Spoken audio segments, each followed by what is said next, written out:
بسم الله والصلاة والسلام على رسول الله. مساء الخير على أحلى متتبعات قناة الريم الجميل لفنون الطرز الجزائري. كما شفتوا في بداية الفيديو مجموعة من الطبليات امتحان المستوى الأول للمشتركات في القناة. أعطيتهم امتحان طبلية، رشمة خيروها هما، الطرز خيروه هما حسب أفكارهم وحسب تخيلاتهم في الطرز. يعني ما شاء الله خرجوا طبليات روعة، يعطيهم الصحة. عجبوني بزاف. تحسنوا من قبل، يعني بداوا المشتركات من الصفر ودخلوا في المستوى الأول وهو الطرز العادي. ما شاء الله. دركا راح نبداو مع بعض سلسلة الدروس المستوى الثاني وهو تدوار القرقاف. راح نبدأ مع بعض هذا الدرس الأول من سلسلة الدروس. قبل ما نبدأ في الشرح، فضلا وليس أمرا، البنات اللي دخلت جديدة وحابة تتعلم تضغط على زر الإعجاب والزر الجرس. الجرس هو اللي يوصل لكم إشعارات الفيديوهات الجدد. كاين البنات بزاف يروحوا يضغطوا على زر الجرس وما يفعلوهش، هذه هي اللي ما يوصلكمش الإشعارات. كذلك ديروا ضغطوا على زر الإعجاب، هو اللي يدعمنا لنواصل نشر المزيد من الفيديوهات. درسنا اليوم وهو غرزة الخياطة. هما البنات حابين يتعلموا غرز التعمار وخيروا هذا الغرزة، يعني أول درس من دروس تدوار القرقاف راح نتعلموا كيف نعمروا الوردات والورقات. طبعا درنا غرزة التعمار، غرزة الخياطة عفوا. ما نطولش عليكم، نروحوا مع بعض في الشرح. نبدأ على بركة الله. بسم الله. نبدا دركا. هنا الورده انا رسمتها، دوك تلقاو الرسمه نتاعها في المنتدى في القناه.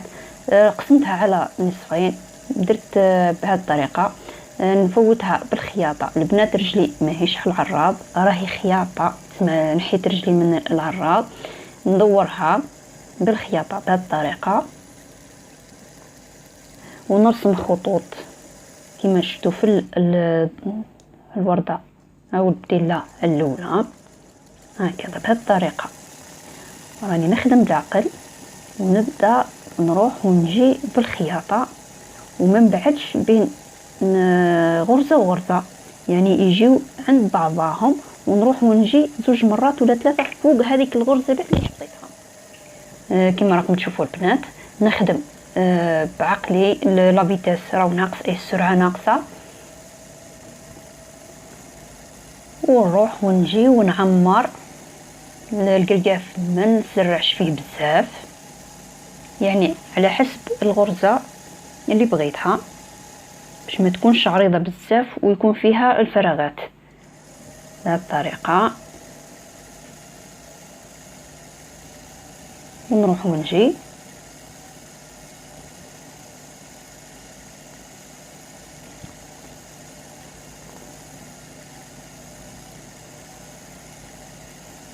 نخدمو باللون الفاتح، انا درت اللون القري كلار. البنات لازم تضبطوا مليح الكركاف باش البرا ما تجبدلكمش القماش. هذه هي البنات اللي يسقسيوني ويقولوا لي كيما نطرزوا ونخلصوا كي نحيو الكركاف تجينا مكمشه. اكيد راح تجيك مكمشه لو كان ما تضبطيش الكركاف مليح. ضبطي الكركاف مليح. لا فيزلين لصقيها، يعني خاصه المبتدئات لصقوا لا فيزلين بالحديد المكوات وخدموا عادي. وكي تنحيو القرقاف راهي تجيكم عادي، تجيكم خدمه متقونه مفينيه. هو السر البرك البرا كي تكون تخدمي، خاصه كي تكوني تخدمي بالعراض تجبد القماش اللي هيجيكم مكمش. بهذه الطريقه كي نكملوا خلاص نعاودوا مثلا نرجعوه خفاف، يعني من علم كاين يكونوا بلايص مثلا فتيهم ما قستهمش البرا ويكون القماش يظهر، تعاودي انتي عليها بهذه الطريقه. يعني كي شغل تعمري خدمتك هكا نعمروها مليح. البنات مثلا اللي خدمت وشافت مثلا خدمتها يعني جاتها فارغه تعاود على زوج خطرات ولا ثلاثه ماشي مشكل. بهذه الطريقه نجيبوا اللون الثاني ونخدموه.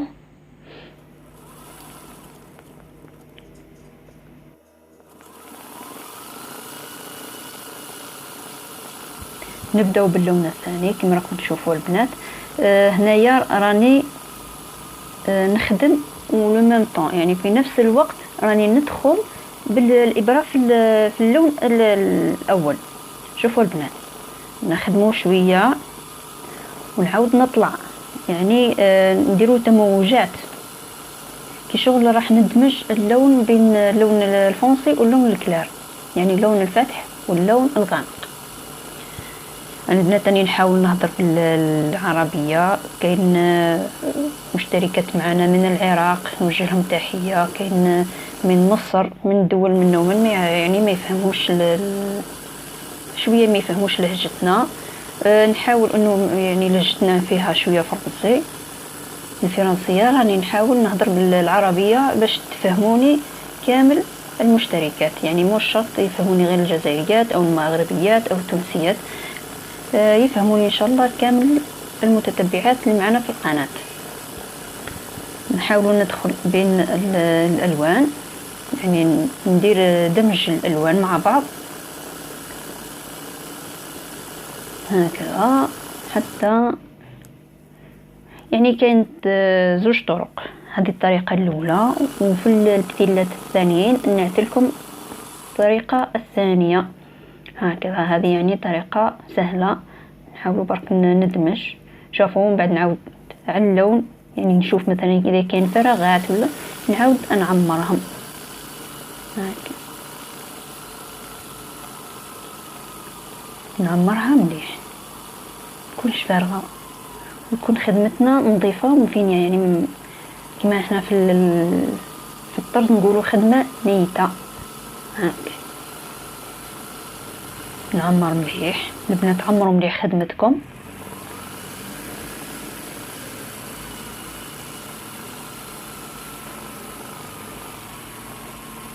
هكا تجي خدمه ها هي كيف جات.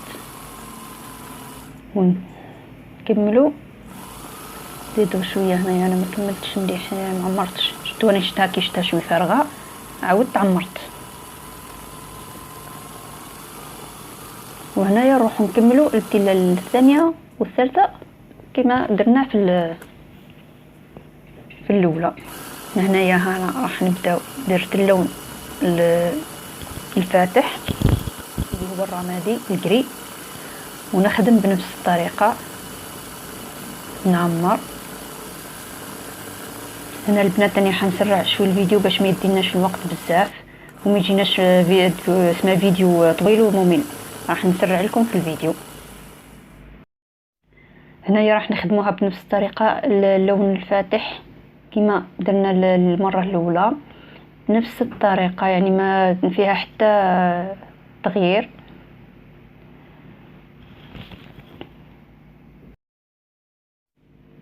وهنايا شوفوا كيف راني راح نخدم الطريقه الثانيه تاع دمج الالوان.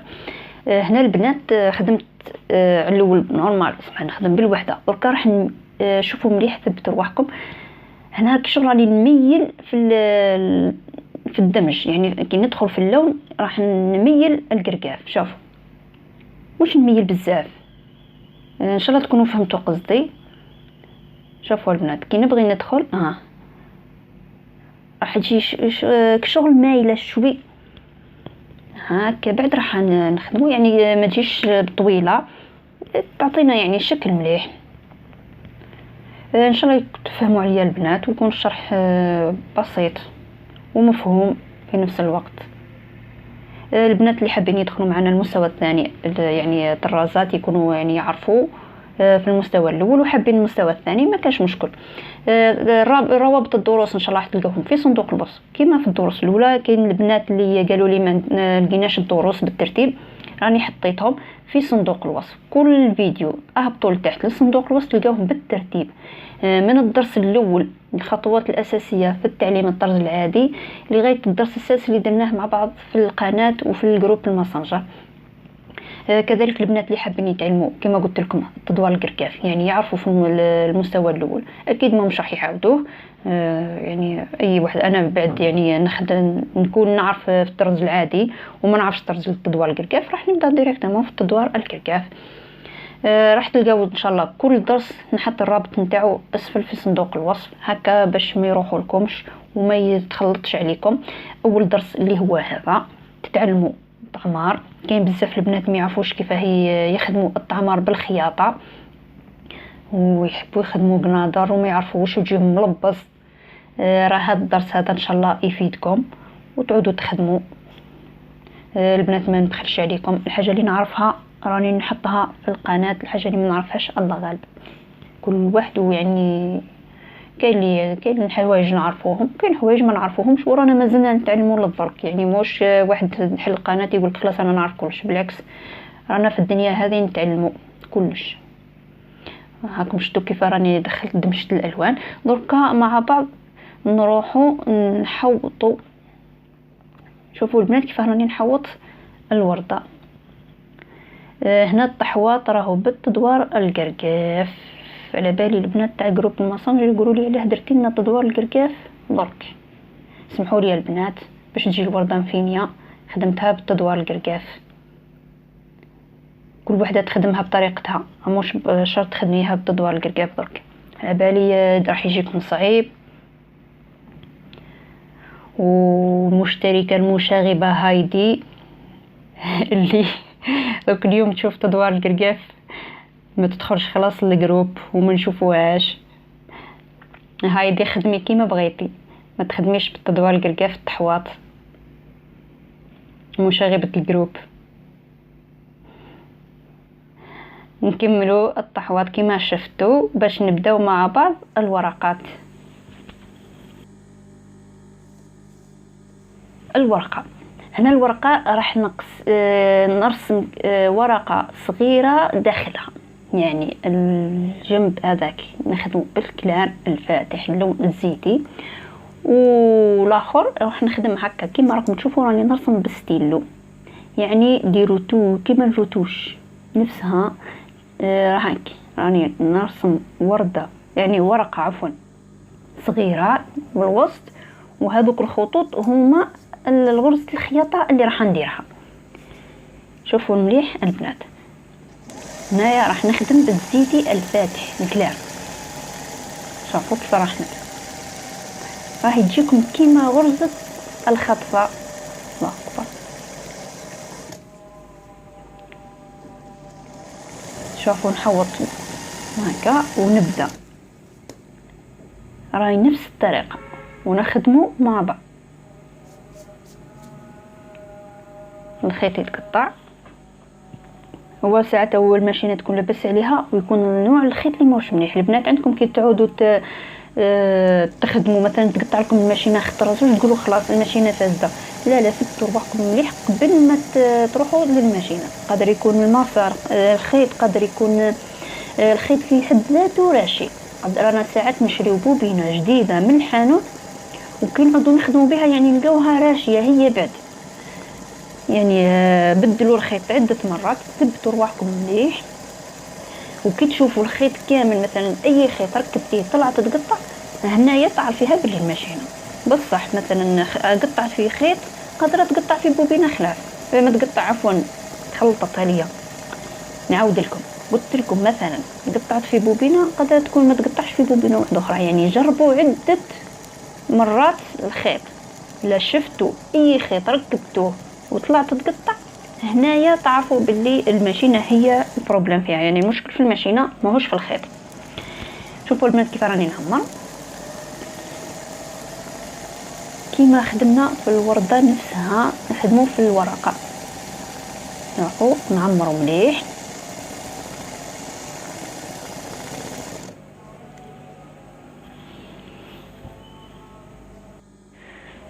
هنايا نعمر باللون الزيتي كامل هذاك الرسمه، يعني الرسم الاول اللي درناه.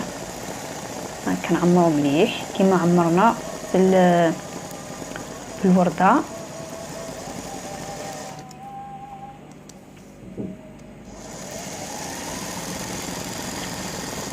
نزيدو نفس الطريقه اللي خدمناها في الورقه الاولى نديروها في الورقه الثانيه بهذه الطريقه هكا. نكملوها ونروحوا نخدموا مع بعض الزيتي. كملنا اللون الاول اللي هو اللون الزيتي الفاتح. دركا راح نبداو بالغامق. شوفوا كيفاه البنات بالستيلو كيف راني ندير، ندخل في اللون يعني كيما الخطفه، بصح هي بالخياطه. شوف هي لا بينتور اللي قوي، مش بالعراب، راح نخدموها بالخياطه. شوفوا البنات، نروح ونجي بالقرقاف وندخل في نفس الوقت في اللون الفاتح، كي شغل تدرج الالوان هكا، يعني راني ندير تدرج الالوان. ونبدا ندخل غير بشويه، يعني ما ندخلش باللون بزاف باش ما يطغاش على اللون الفاتح. بهذه الطريقه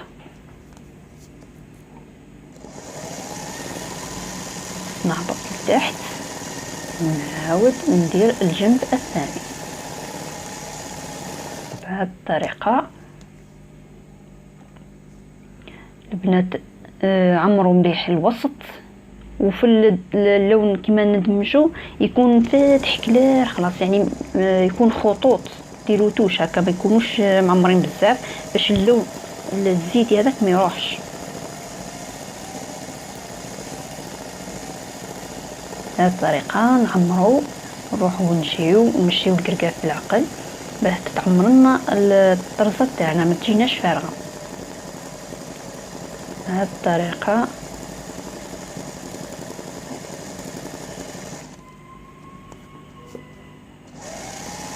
شوفوني نرجع ونشوف البلايص اللي مثلا ما تعمروش، نعاود نعمرهم نكملوا.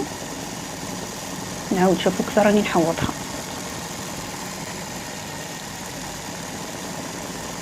هنايا راني على الجنب نتاع الطرف، يعني مانيش داخله فيها مليح.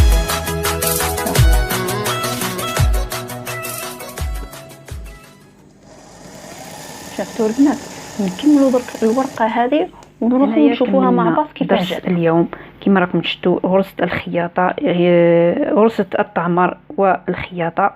درنا كيف نعطي لكم كيفاه ندمجوا الالوان بطريقه بسيطه واي وحده تقدر تتعلمها. كذلك شوفوا الورقه كيف خدمناها بطريقه مختلفه، وهو كما غرزة الخطفة او لا بانتور اليغوي، بصح مش بالعراب، بالخياطة. شفتوا كيفاه دمجنا اللون.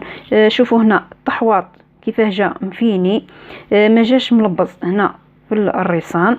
كذلك شوفوا التحواط نتاع الوردة جات خدمة نقية وخدمة نظيفة. راح نعطيكم الارقام الالوان تاع البوبينات باه تستفادوا.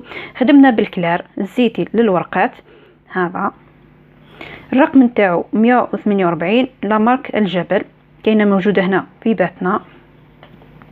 كذلك خدمنا بالفونسي، الزيتي الفونسي اللي درنا به التحواط وعمرنا الداخل 1178.